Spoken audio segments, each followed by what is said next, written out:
gonna make some videos. Wish me luck.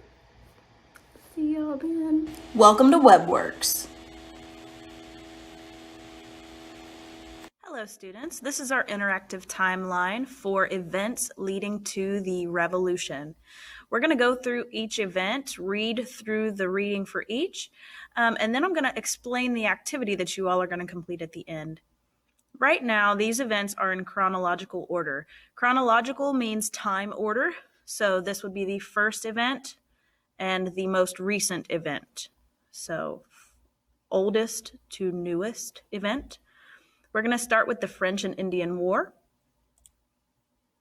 The French and Indian War occurred in 1754. This is a war between the British and the French. Both were fighting over the land in the Ohio River Valley. The French and their allies, the Indians, fought for many years. The French lost to Great Britain. France gave up all of its land from Canada to the Mississippi River. The British gained land in North America, but were left with a huge debt, and debt is money they owed, from the war. The important thing to note here is that the name is a little bit deceiving, right? It's called the French and Indian War, but in all actuality, Native Americans fought on both sides. Some of them sided with the British, many of them sided with the French, but the actual war itself was fought between Britain and France. The Proclamation of 1763. After the French and Indian War, many American colonists moved into the new territory claimed by Great Britain. This caused problems for the American Indians living in the area. The British announced a law called the Proclamation of 1763. It did not allow colonists to move into land west of the Appalachian Mountains. So on this map, you can see here, all of these are the 13 colonies. The Proclamation of 1763 set that boundary right there where the mountains run. And again, Miss Webb is from right here in that Ohio River Valley where that war was fought. I actually do have ancestors who fought in the French and Indian War and who also lived in the Appalachian region up until, I moved away. So little Miss Webb history there. But again, the boundary between the Mississippi River and the 49th parallel were created when that war ended. The Quartering Act of 1765. During the French and Indian War, many colonists allowed troops to live with them. After the war, the British government wanted this to continue. The British passed the Quartering Act, forcing colonists to provide British soldiers a place to live in their home. They also had to give food and transportation. This angered many American colonists that did not want soldiers living in their home.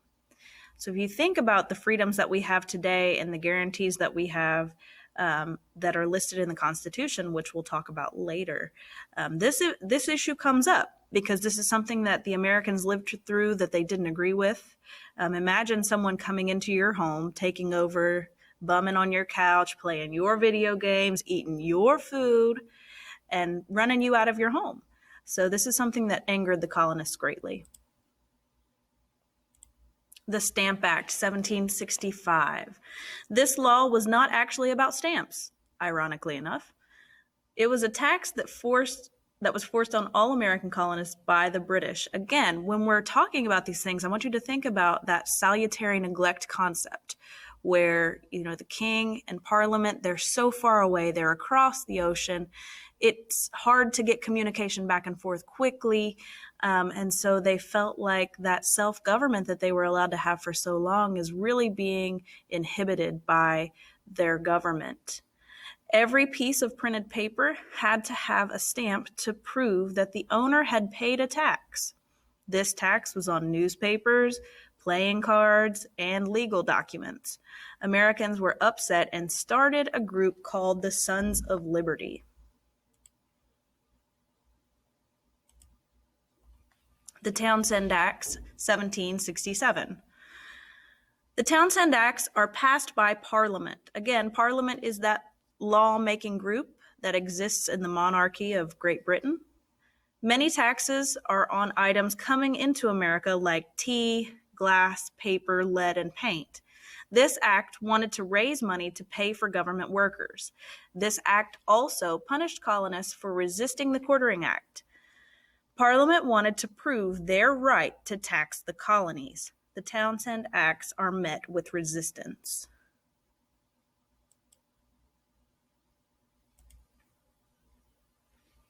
The Boston Massacre, 1770.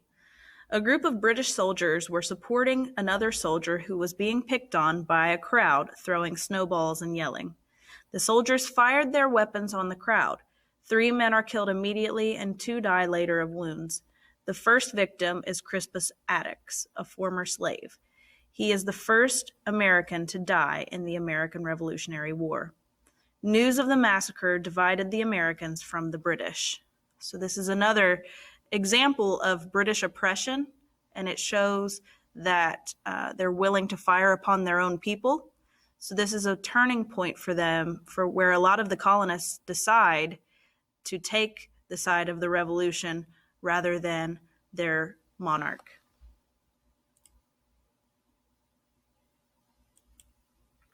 The Tea Act of 1773. Parliament passes the Tea Act.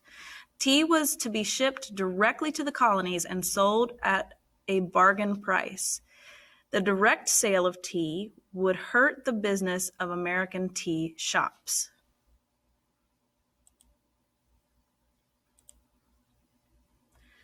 The Boston Tea Party, 1773. The Sons of Liberty attack ships and toss 342 chests of tea into the water in Boston Harbor. This is called the Boston Tea Party. Because the colonists were dressed like Native Americans, few of them can be identified. The British government is very upset with the American colonists and decides to punish them all. The group Sons of Liberty, if you've ever seen the History Channel show Sons of Liberty, it helps you kind of understand the role that a lot of our founding fathers played. And one of my favorite of the group is Mr. Sam Adams. The Intolerable Acts, 1774.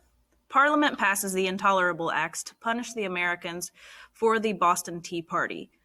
These laws close to the port of Boston until the colonists pay for the destroyed tea and take away the Massachusetts local government. The American colonists are very upset with these new laws. So again, thinking about the history of the colonists learning to govern themselves due to salutary neglect, this doing away with the local government was kind of like a last straw for many of the revolutionaries during the time. So as you can see, all of these events are just piling on each other as the monarch tries to gain more control back from the colonists. The First Continental Congress, 1774. The First Continental Congress meets to discuss the Intolerable Acts. 12 colonies send delegates to this meeting. This Congress meets to plan their options. They think of an economic boycott of British trade. They also create a list of rights and grievances. They finish by asking King George III for help. The Battles of Lexington and Concord, 1775. The Battle of Lexington and Concord happened when the local militia and the British Army fight in Massachusetts. The British Army is trying to take away weapons from the American colonists. The battles of Lexington and Concord are deadly. For the colonists, 49 are killed, 39 are wounded, and 5 are missing. For the British, 73 are killed, 174 wounded, and 26 are missing. The time for talking is over. The American colonists have a decision to make about independence. So if you can see this image here, this is what the battlefield looked like. I actually had the opportunity a few years ago to visit Lexington and Concord and to see the land that is there now. There's a large green, there's lots of monuments there, and there's a lot of colonial houses. So that style of house that you see in the background still exists there. They're updated, obviously, but they've tried to maintain a look of colonialism.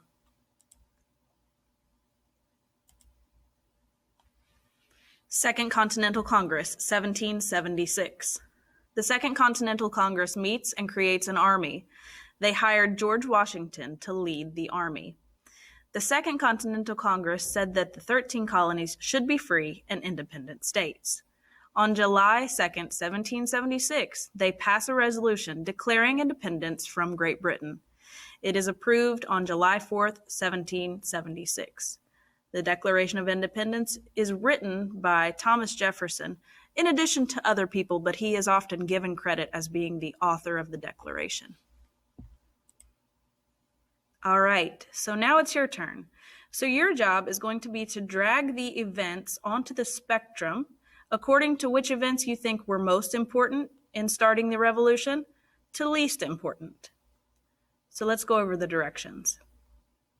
Again, the events below are in chronological order. Decide which event was the most important cause of the American Revolution and place it on the spectrum below after reading about each event. Place them all on the line in order, from most important to least important. Then, explain why you place the first and last event where they are in the boxes provided. Good luck! Thanks for watching. Be sure to like and subscribe.